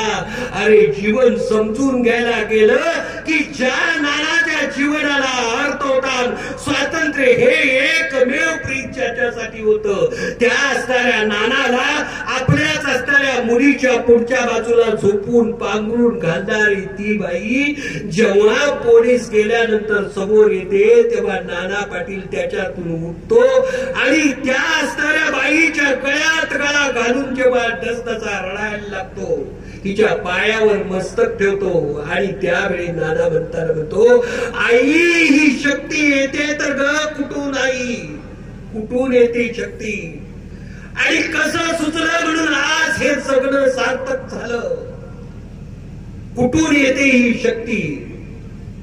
अगं लपवावं कुठं हे तुला कळलं तरी कसं? त्यावेळी त्या बाईनं दिलेलं उत्तर आहे, ज्या काव्यावर, ज्या अभ्यासावर, गदिमांच्या तेवढ्याच्या साहित्यावर ज्यांनी आमच्या गावातली पहिली डॉक्टरेट प्राप्त करून घेतली, त्या श्रीपाद जोशींना विचारा की त्या बाईनं दिलेलं उत्तर होतं, अरे तुझ्या सारख्या मर्दानाला पोट फाडून द्यावी जागा. असा वीर निर्माण होतो नाना. अरे हे लपवण्यासाठी घर नसतं, तर हे असतं पोट फाडून त्याच्यात नाना तुला जपलं असतं रे नाना. म्हणून जेव्हा तिच्या गळ्यात कळा घालून कडेवर उचलून घ्यावं तसं नानाला उचलून घेणारी ही कुणाला तरी असणाऱ्या एका बाईची आईपणाची कथा जेव्हा या स्वातंत्र्यासाठी येते, तेव्हा या देशाचं स्वातंत्र्य त्या असणाऱ्या वेड्यांच्या त्यागातूनच निर्माण होतं. जगाचा इतिहास निर्माण करणारी माणसं शहाणी नसतात. इतिहास फाडणारी आणि इतिहास शिकवणारी माणसं शहाणी असतात, पण इतिहास लिहिणारी आणि इतिहासाला पोटी जन्म घालणारी माणसं येडीच असतात. शहाण्यांच्या पोटी इतिहास जन्माला येत नाही, येड्यांच्याच पोटी इतिहास जन्माला येतो. हे सांगणारा नाना पाटील जेव्हा आईच्या मृत्यूनंतर त्याला बातमी समजते, आणि हा नाना पाटील जेव्हा आईच्या मृत्यूनंतर प्रत्यक्षपणे त्या येड्याला जातो, तेव्हा आईला नेण्यासाठी आणलेल्या त्या गाडीत आईचं प्रेत आणि सरण ठेवलेलं असतं. आणि नाना पाटील तडकीवर जेव्हा झोपतो आणि त्याच्यावर टाकलेली ती असणारी नागवेलीची पानं, त्याच्यावर टाकलेला गुलाल आणि एक साथ सगळे म्हणत चाललेले असतात, राम नाम सत्य है, राम नाम सत्य है. त्यावेळी त्याच तडक्यावर तो सांगत होता, अरे राम नाम सत्य म्हणण्यापेक्षा स्वातंत्र्य हेच एकमेव सत्य आहे. हे तडकीवर झोपून सांगणारा नाना कोणत्या आईच्या पोटी जन्माला येतो? आईला सरणावर घालायचंय आणि संपूर्ण पोलिसांचा वेळा पडतो त्या चितेचं भोवतणं. त्यावेळी चितेवर रचलेल्या त्या आईला 4 घोट पाणी पाजावेत एवढीच एक इच्छा घेऊन नाना त्याच्या जवळ जातो. सरणावर स्वतःला गाडून घेतो. आईचं रचलेलं सरण त्या सरणातून बाहेर येतो.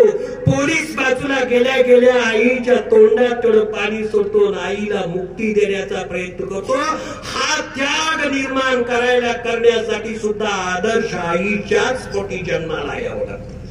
म्हणून आई आणि बाबा याच्यात फरक तरी काय हो?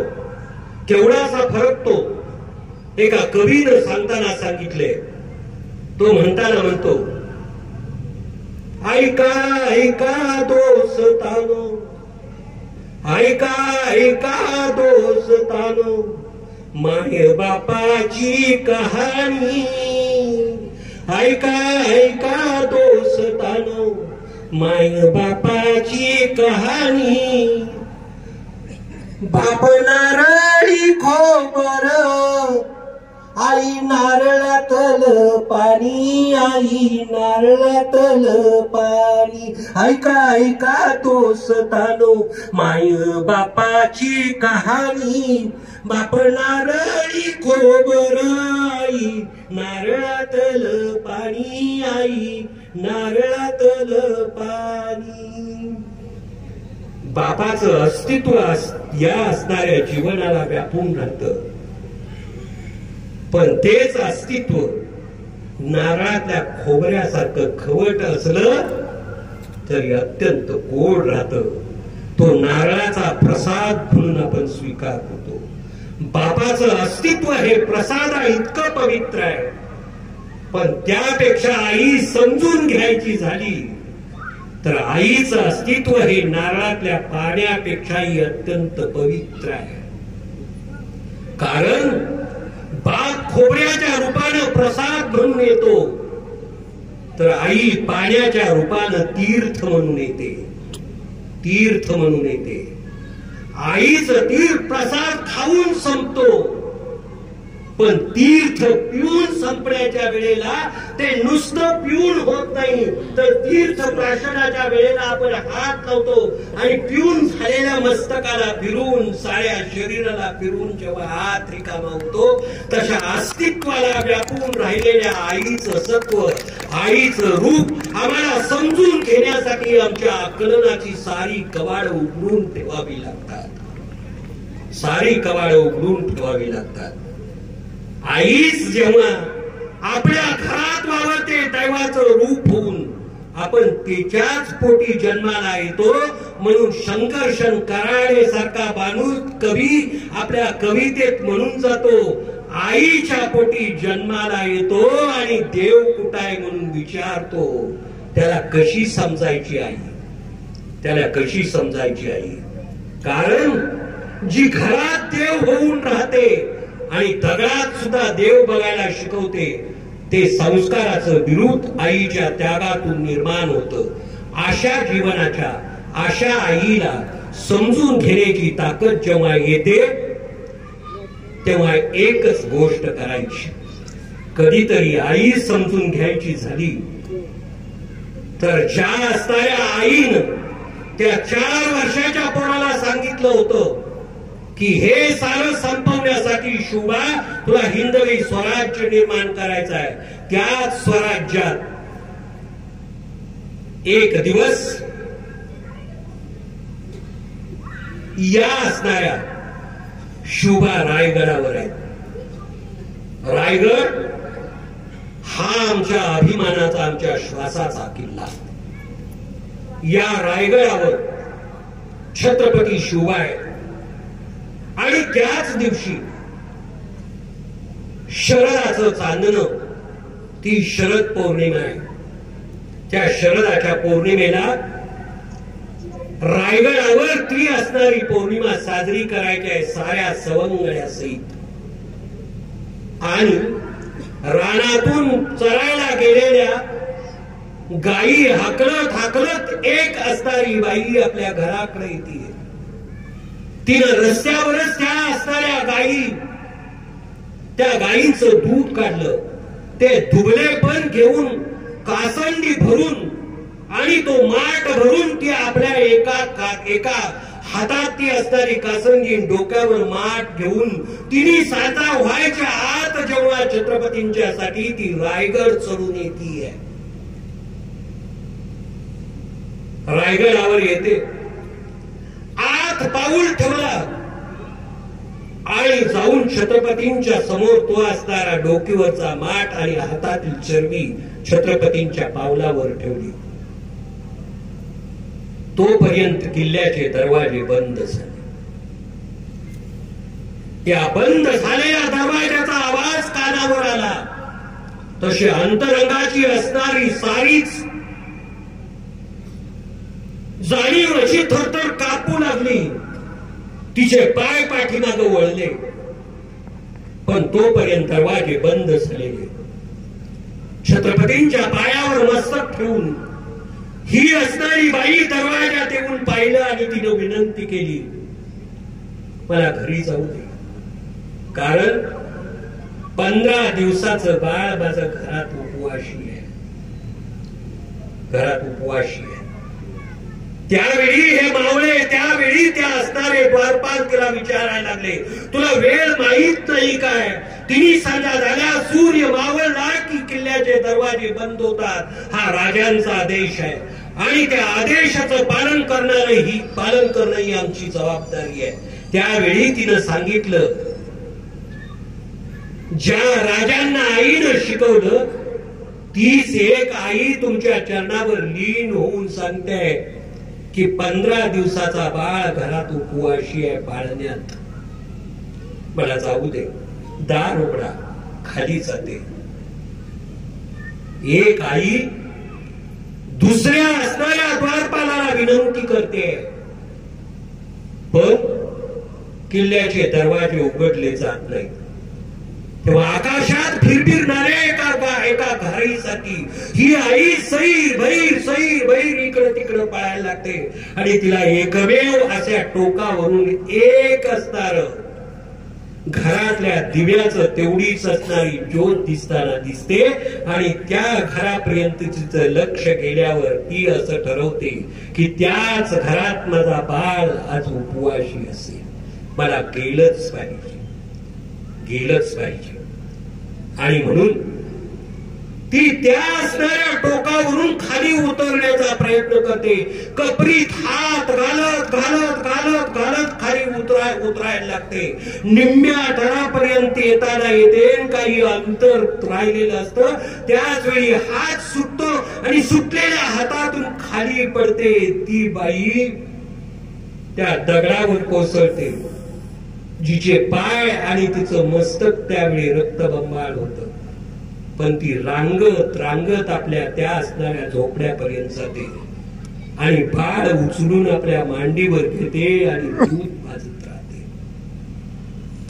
सकाळी राजांचं फरमान येणार हे माहीत असल्यामुळं मोडलेल्या पायानं रांगत रांगत जेव्हा रायगड चढायला लागते, तेव्हा रायगड चढून निम्म्यापेक्षा जास्त अंतरावर गेलेली असते.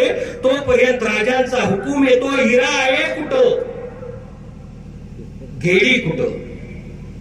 त्यावेळी लोक ते असणारे पहारेकरी सैर होऊन सगळीकडे शोध घ्यायला जातात आणि काही लोक त्या रायगडाच्या पायऱ्या उतरत खाली जातात. तेव्हा काही अंतर चालून आलेली ती हिरा, तिला धरून आणावं तर पाय मोडलेले आणि मस्तक फुटलेलं. अशा वेळी आई रांगत रांगत रांगत छत्रपतींच्या पुढे येते आणि तिला त्यावेळी छत्रपती विचारतात, तुला माहित नव्हते काय नियम, तू काय एवढ्या अंतरावर आलीस?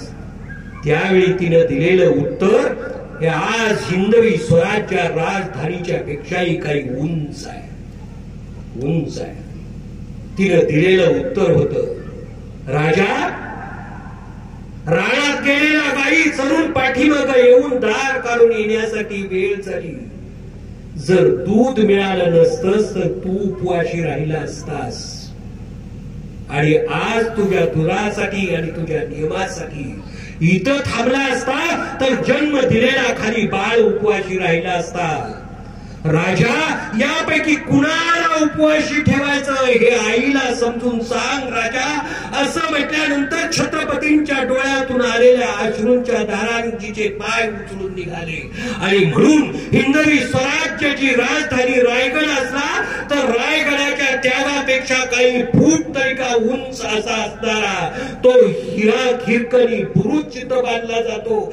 आयुष्यात काही नाही पाहता आलं तरी चालेल, पण एका आईला समजून घ्यायचं असेल तर रायगडाला एक वेळ पायी चालून या आणि उभारलेला तो रायगडाचा बुरुज बघा. म्हणजे मग स्थापन केलेल्या स्वराज्यापेक्षा सुद्धा आईचा त्याग किती उंच असतो त्याची प्रचिती आपणाला येईल. आई समजून घ्यायची झाली तर तिच्या दुधाच्या धारेतून, तिच्या त्यागातून, तिच्या असणाऱ्या आणीतून, तिच्या संस्कारातून, तिच्या असणाऱ्या पूजनीय त्यागाच्या जाणीवेतूनच आई समजावून घेता येते. म्हणून आईच्या पायावर नतमस्तक होऊन जीवनाच्या जाणीवा समजून घेत असताना आईलाच कधीही प्रश्न विचारू नका, आई तू मला समजलीस म्हणून. कारण जग सारं समजून येतं, पण जग दाखवणारी आई कधीच समजून घेता येत नाही. ती कधीच समजून घेण्याच्या आकलनाच्या आत असत नाही. आणि म्हणूनच या आईच्या जीवनाच्या जाणीवा मग आमच्या असणाऱ्या 728व्या या असणाऱ्या संजीवन समाधीच्या वेळी उभा असलेल्या त्या असणाऱ्या 3.5 वर्षाच्या त्या असणाऱ्या मुक्ताईनं दिलेल्या प्रश्नात तुम्ही तरुणी विश्वतारा, ती विश्वाला तारणारी आई समजून घ्यायची असेल तर आईच्या या असणाऱ्या त्यागावरून स्वतःला कधी तर ओवाळून टाका. हा जग इतकं विचित्र झालंय की घरातल्या आई वडिलांची जागा मगाशी म्हटलं तशी कुत्र्यानी घेतली. त्या असणाऱ्या बंगल्यांच्या मध्ये, त्या महालांच्या मध्ये एक एक असणाऱ्या कुत्र्याचा पलंग लाखो रुपयाचा आहे आणि जन्म देणाऱ्या आई वडिलांची ती असणारी जोपासना आमच्या अनाथ आश्रमांच्या मध्ये एवढं जरी करता आलं तरी जगणाऱ्या पिढ्यानो आणि या जगाचं भान हरपून जगाच्या दारात उभं असणाऱ्या वृद्धानो आज त्या वृद्धाश्रमांची कुलप त्या वृद्धाश्रमांच्या वाटा तरी का होईना नव्या पिढ्यानं कायमच्यापणे बंद केल्या तर आई समजून आली आई समजून घेता आली एवढंच तरी समजा त्या वाटा बंद व्हाव्यात आणि घराची कवाड आपण आपल्या घरात राहत नाही आपण आई बाबांच्या घरात राहतो आणि स्वतःच घर आहे असं समजून त्यांना बेघर करून अनाथ आश्रमांच्या ठेवतो.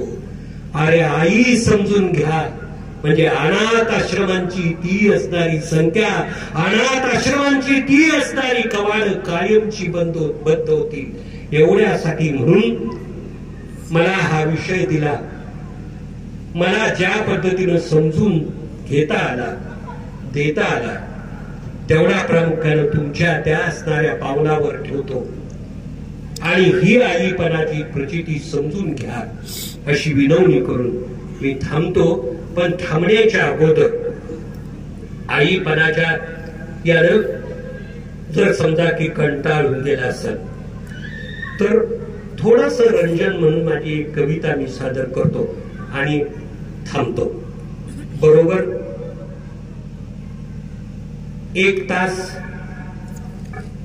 आणि 20 मिनिट मला बोलण्याची संधी मिळाली ती सारीच तुमच्या पायावर अर्पण करतो आणि जाता जाता रंजन म्हणून एक कविता सादर करतो ज्या कवितेला अखंड 42 वर्ष झाली की ती कविता गायली जाती.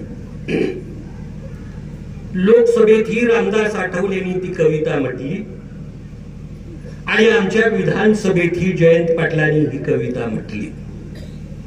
त्या कवितेची अवस्था आजच्या आई सारखी झाली म्हणून ही कविता सादर करतोय. कवितेचं नाव आहे सोने तुला सोन्याची माळ घे.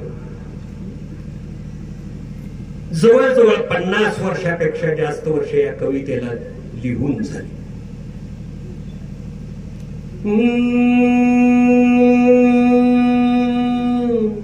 सोने तुला सोन्याची माळ घे ग माळ घे. सोने तुला सोन्याची माळ घे ग माळ घे. सोन्या परीस लेडीज घड्याळ घे घड्याळ घे.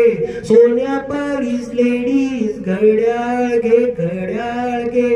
कॅलिकोची साडी घेतो गोल गोल आता तरी माझ्या संग गोड बोल.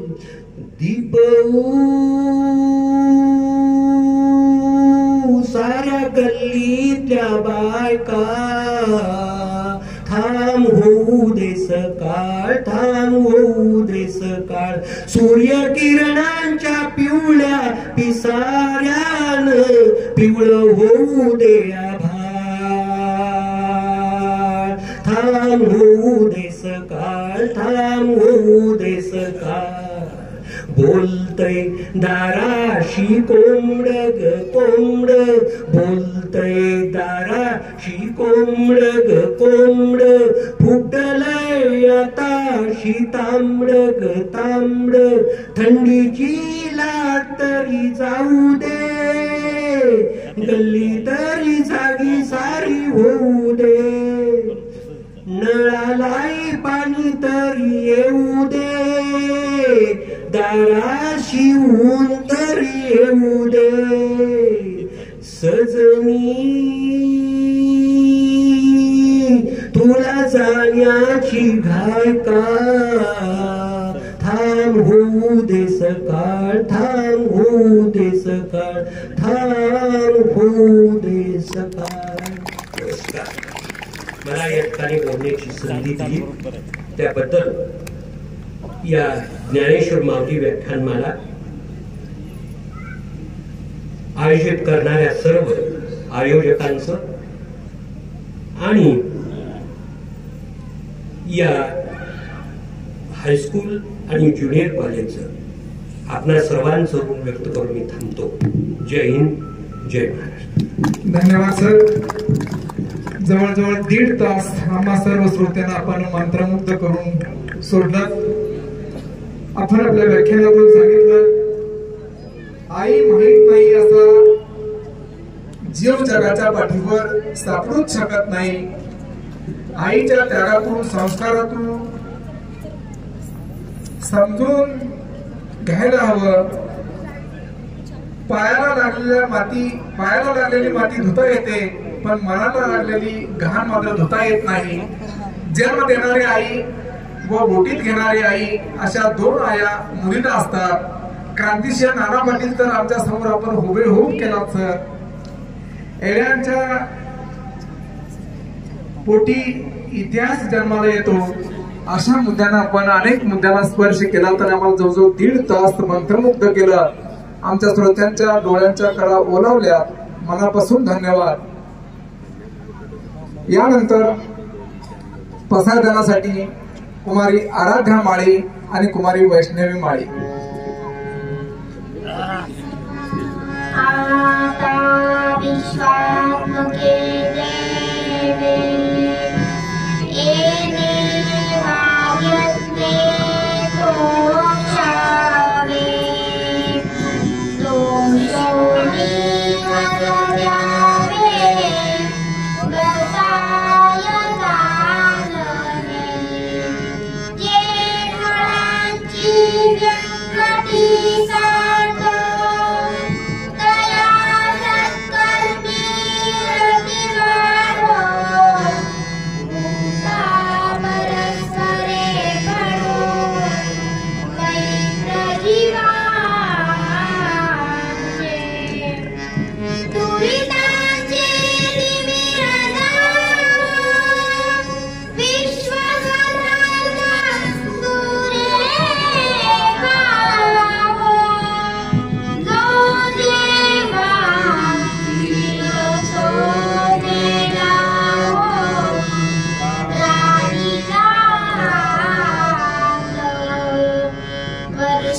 सकळ मंगळी ईश्वरनी शांती आळी अनवरत भूमंडळी भेद दूरा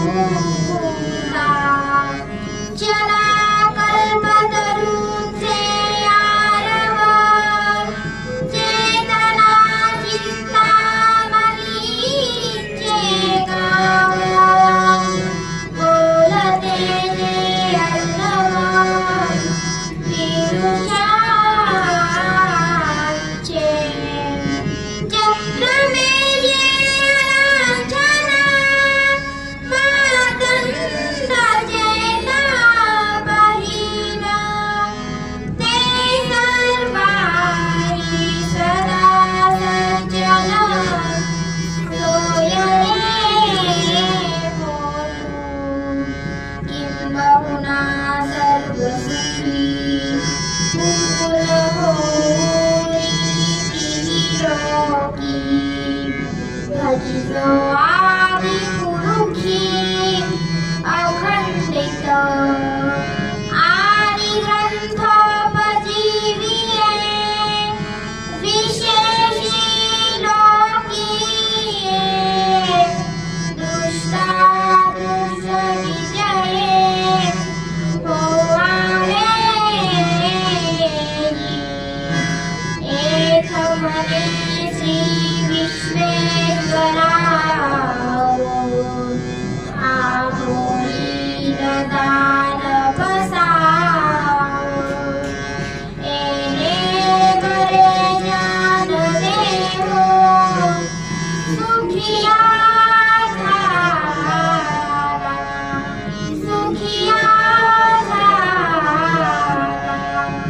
सुखिया धन्यवाद. एकदा आपल्या सर्वांचेच मनापासून हार्दिक आभार. सर्वच मान्यवरांना विनंती आहे की वक्त्यांचा समवेत चहा पाण्यासाठी बालवाडी विभागामध्ये आपण उपस्थित द्यायचे. बालवाडी विभागामध्ये